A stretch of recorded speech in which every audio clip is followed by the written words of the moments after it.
watching FII. I am Sonal Mehrotra Kapoor. Now, in yesterday's show, we discussed and explained to you what exactly is PCOD. Also, how is it different from PCOS? What should be your outlook if you have been diagnosed with either? And what exactly is the way ahead? And one of the major outcomes of the discussion was that this is a lifestyle disorder that can be reversed. Listen to it again. It can be reversed if only you make some modification in your diet mostly and also your lifestyle, which got us thinking about what exactly is the right diet when it comes to PCOD, the do's and don'ts. How should you eat your way out of PCOD and PCOS without getting into the need, if possible, into getting into medication as well. So today's program is going to be all about that. Let's dive in. So first up, foods you can add to your diet, and more specifically you should be eating when you have been diagnosed with PCOD. No prizes for guessing. High fiber vegetables said to be very, very good for you. This includes broccoli, cauliflower, green peppers as well, almonds, sweet potato, all of them, lettuce, raw carrots, spinach, all of that should be part of your diet. Beets, mushrooms, asparagus, tenderly cooked, remember, even pumpkin and turnips there, not cooked to the degree that there's nothing really left in it, but cooked to a point where it still has nutrients that are beneficial for you. Vegetable juices are said to be great. Lentils, kidney beans, chickpeas, quinoa, oats, popcorn, chia seeds, dark chocolate, all of that said to be great. Pasta, but made from bean or lentil flour instead of wheat flour, that's going to be good for you. Barley is going to be great. Low-fat Greek yogurt is going to be great. And everybody's favorite, avocado and hummus. Great if you are on a PCOD or PCOS diet. Now, lean protein as well, great for you. That includes fish, it includes tofu, it includes chicken as well. And some other products which are great on antioxidants, great to reduce inflammation in the body as well. Tomatoes, kale, spinach, olive oil. Fruits such as berries, strawberries, fatty fish, salmon, etc. Great. Fresh herbs and spices also, cardamom, spinach, ginger, coconut oil, all of that said to be great as well. Flaxseed oil as well. All of that said to be great for you. But what is it that you should avoid? This is something that we all know, but so difficult to follow. Foods that are high in refined carbohydrates. That basically means everything white in your diet. White bread, muffins, breakfast pastries as well, sugary desserts, anything made from white flour really, pastas, noodles, semolinas, all of that which is made out of refined white flour, bad and should be avoided. Another great source of sugar, since insulin resistance and insulin maintenance is a huge issue when it comes to PCOD, is the soda, is your sugary fruit juices, energy drinks, all of them very, very high in sugar. You don't even understand or realize how much the intake is. At times, one of these scams can have the permissible amount of sugar that you need to take in an entire day in that just one can. So, good to check them out of your list completely. Now, how to check it? Look for food labels. Look for names such as sugar, O's in it. Anything with O's in it should tell you that this is going to be very high in sugar, dextrose, fructose, all of that is something that you should be staying away from. Another thing to stay away from is processed meat, especially red meat, lunch meat, hot dog, sausage, bacon, etc. All of that. Bad for you. Fried food as well. Well, all of us knew that, but particularly if you have PCOD and PCOS, it's wise not to have them, or at least have them in very, very small portions. Apart from that, packaged food, or as we keep saying, anything that you're eating out of a packet. Even frozen meals and snacks, instant noodles, instant soup and pasta, commercial salad dressings as well. All of that said to be really bad for you. But that's the basics over here, frankly. But when it comes to PCOD and PCOS diet and also understanding what's good for you, what's not good for you, there are so many other things that actually are at play. And we're going to be talking about that with our panel. Joining us today is Manjari Chandra. She's consultant, functional nutritionist and nutritional medicine. Thanks so much for your time, Manjari. Welcome back on FYI. Good to have you after a gap, I guess. Also with us today is Kruti Desai. Kruti runs a page on Instagram that I found very interesting. So great to be hearing some good tips from her, and she makes this food for PCOD and PCOS very, very India-centric and very, very India-friendly, which is great to have. Now, we're having this discussion in the festive season, so God help us. But let's see where this goes. Let me start by giving the first word to Manjari. We keep talking about what to eat, but also what's important is how often to eat, which I think gets ignored all the time when it comes to women, especially working women who are busy, who we keep going back to that analogy of, taking care of home, taking care of work, managing everything else in the middle as well. So all these women at work who have to play Durga all the time, how often should they be eating and what should be your portion size? Can we just start by talking about that first? Yes, thank you, Sonal. As you correctly said that this is insulin resistance. Essentially, just one simple thing to understand is that when we eat a food which has something called carbohydrate, it gets broken down into sugar or glucose in the body. Every time you have glucose in the blood, the body makes insulin, which is a response to the presence of glucose in the blood. The function of insulin is to convert the sugar into some other, or convert it into energy by putting it into the cell. But another unknown function that not many people talk about of insulin is that it is also a fat storing hormone. So every time you eat a carbohydrate, not only are you going to send the sugar into the cell to make energy, you also give an order to store fat. And most of this fat is visceral fat, which is the one that is in your abdomen, inside your abdominal cavity and around your abdomen.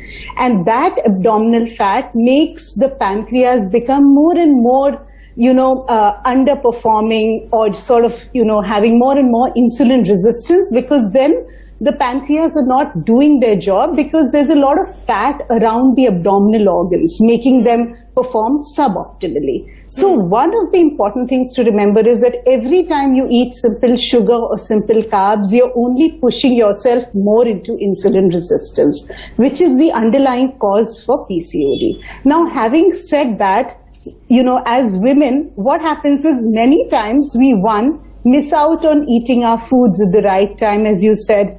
Many times we eat, not by design, but more by default, because it is just maybe the meal time to eat, or you're the last person to eat, or food is the last thing on your mind because there's so much more to look after. So therefore, one of the things that we should do is look at our plate and see what is the proportion of carbohydrate. Am I eating more than half of my plate as wheat and rice and sugar or sugary fruits, or too much of dairy? If yes, then look at your plate again and try to incorporate, as you already explained, things which do not have sugar or will not get converted into sugar in the body, which includes your vegetables, healthy fats, healthy proteins. So you're saying carbs nuts and should seeds. be less than half? Yes. In terms of percentage, some people say it should be 20%, which I feel in an Indian diet gets really difficult to incorporate. But in terms of percentage, if you're looking at your plate right now, of course you should have as many colors on your plate as possible. But carb percentage, what would you prescribe? See, ideally, we don't need any carbs. The body can make enough of its own sugar. There are multiple metabolic pathways by which it can draw energy. So we don't really need to eat for energy. So your carbohydrates are not essential nutrients. But because our staple diet is based on grains and millets and legumes and lentils, you can eat that, but eat them in a very small portion. So as you correctly said, maybe 1/4 of your plate can be a carbohydrate, and that too mostly in a complex form. As you said, the whites should go. You should eat more of the brown ones, the more of the unpolished ones, the more of the natural ones, So, yeah. Okay, good to know that. Let me take that to Kruti, what I was actually getting at. So 1/4 of your plate should be carbs and not more than that. Rest of it should be filled with protein, should have lots of fiber. all of us know about it, but so difficult to sort of, put that on your plate in terms of Indian meals. Can you share some tips on what one can do? See, exactly. In Indian food, basically we had a combination which goes with roti and rice. So, and that is our staple diet. So we can make that in a complex manner. So if we are eating roti or if we are eating rice, the proportion of roti and rice has to be balanced. So if we are eating with good quantity of dal and good quantity of sabji, then the glycemic index of it is going to be low. Instead of wheat, we can also include bajra and jawar in our diet, even ragi. All right, I seem to have lost my audio there. Kruti, I think, have you muted yourself by mistake? Could you unmute yourself, please? Hello, Yeah. Go ahead now. We lost you there for a minute, yeah. Okay. So I believe that we should avoid all the food which are made from simple carbohydrate. So basically the food which are from foreign influence. So bread, pasta, burger and pizza, all that we need to avoid. Instead, we should go with more of the staple diet, which are more from the millets. So bajra, jawar, ragi, amaranth, these are going to give more benefits compared to the white bread. Yeah, but Kruti, when you say avoid it completely, I mean, to be very practical, you can't expect people to just abandon having pizzas. Everybody likes to have a slice once in a while. If you step out, you can't, if you go out to a restaurant, for example, you're not expected to be served bajra rotis over there, right? So what does one do, especially in these times when you're going out with people after the horrid 2 years that we've had? Everybody wants to make merry a little. What are the choices available, especially when you're stepping out? See, when we are going out, majority of the time we order more of the fast food and junk food.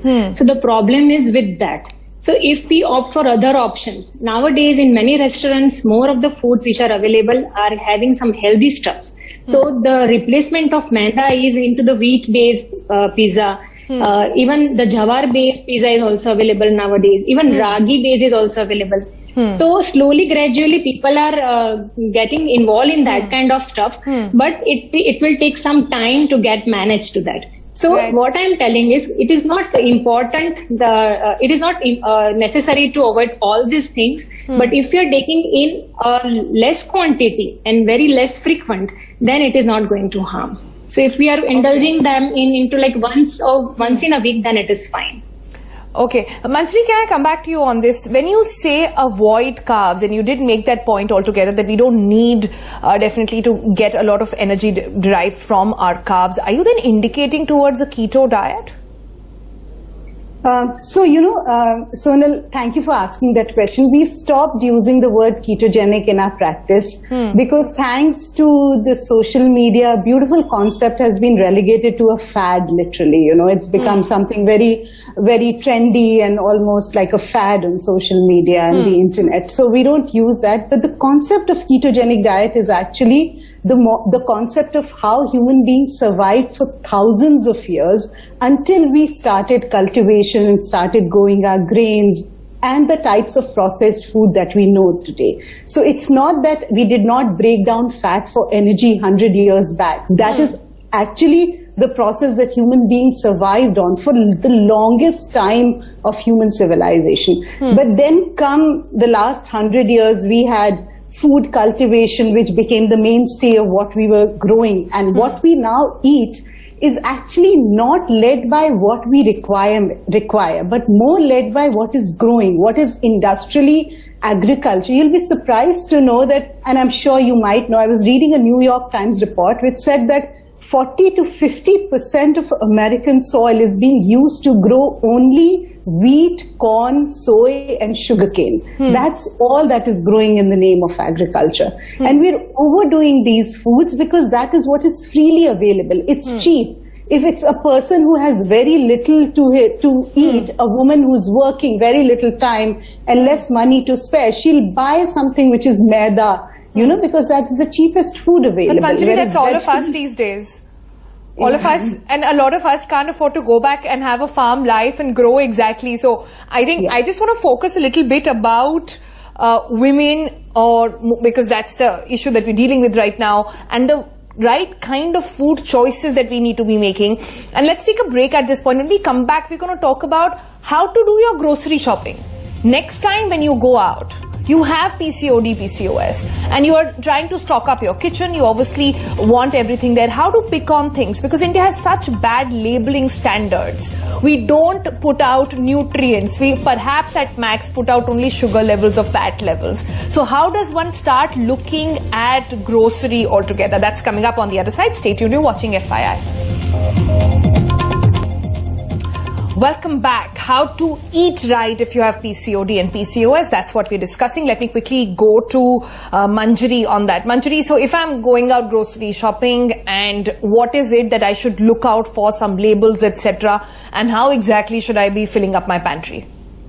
Yeah, that's a good one. First, I think look out for added sugar, which is now hidden, as you correctly said, under the OZs, the maltose, dextrose, fructose, high fructose corn syrup, and many more. So many times things that sound as sugar-free have a lot of added sugar in various other forms, which are not recognized as glucose. So that's one. Second is, I think, look out for what the composition of the food is. If it's purely just palm sugar, or it's purely some form of refined oil and refined carbohydrates like maida, avoid it completely. But if you think that the food has more components to it, there's high amount of protein, there is some amount of, some amount of alternate grains, like Kruti also mentioned, like for example, you can get pastas with various forms of flours, jack flour, buckwheat, ragi now. So look at some other alternatives like millets and lentils if possible, other alternative grains. The third thing is, I think one of the things that we do when we shop is we mostly do impulsive shopping, We pick up snacks from the snack corners, we pick up a lot of things that we don't really need to eat. So another thing about grocery we say is you should never go grocery hunting when you're hungry. You go with a full stomach, so you only pick up what you require and you don't stock up on unnecessary snacks, and only pick up what is really required in your kitchen. And everything that you think is going to be bad for your health, do not pick it up at the first go, because you'll end up eating it eventually. Right. So, but Manjari, it's festive season. People are hosting Diwali parties. Lots of snacks are to be served as well. Do you have some healthy substitutes for people? Plenty. A lot of homemade things. For example, let's start with nuts and seeds. They can be made into various things. Nut laddus made at home. Why buy only the mithai from the store when it's not the best quality? Maybe roast some nuts and seeds and add some anjeer and some jaggery and make some really nice laddus. You can give it to your friends also. You could also make a lot of snacks with all, as I said, you'll be surprised to know that millets turn out to be the most nutritious and healthy snacks. So you can make fritters, you can make, things like a little bit of a snack like a namkeen. You can roast the seeds, add some curry leaves and use it like a namkeen. You could make a lot of drinks at home from flax seeds and chia seeds. You could make things from alternate forms of milk. Use coconut milk in your gravies. Use coconut milk to make a drink for your friends, and not just make a fruit concoction, make some fresh lime, add some really good quality salt, use that with a lemonade and add some mint to sort of welcome people. Right. Let me take that to Kruti as well. Kruti, some good substitutes which are easy to make. The thing about making a anjeer-filled laddu at home is giving me I'm just going, I'm just trying to wrap my head around it. It's pretty So we can easy. go with coconut laddu. Even besan laddu is a good option.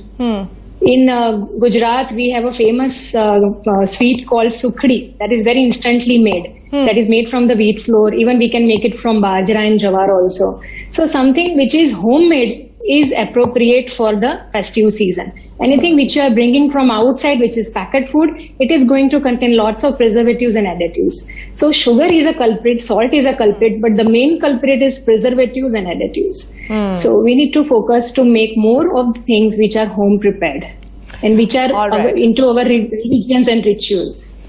All right, we'll have to leave it there. Manjari and Kriti, thank you so much for joining us. This has been a good discussion trying to figure out how to really process and how to shop right, how to eat right, how often to eat, and also how to sort of have complex things in your food, which is going to be very, very important. So good luck trying that. Give us your feedback on how that turned out to be. We'll see you again tomorrow. Bye-bye for now.